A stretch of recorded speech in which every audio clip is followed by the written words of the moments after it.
Great Salt Lake has been shrinking for years, and today Governor Cox said tackling that crisis will take teamwork. So he brought in a team of state, federal, and business leaders to Farmington Bay to talk about progress so far and next steps to help save the lake. News specialist Alex Cabral was there and says this isn't going to be easy.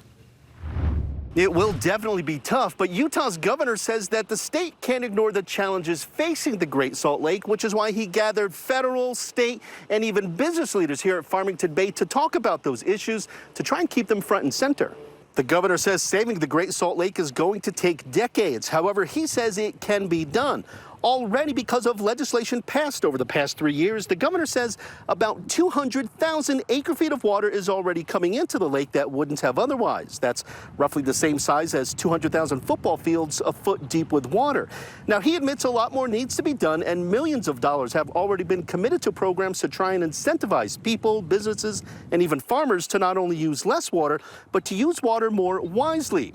Now, even though the governor mentioned how no saline lake similar to the Great Salt Lake has ever been saved anywhere in the world, he says Utah will be the exception. The main message today, the takeaway today, is that we will not let the Great Salt Lake fail, period.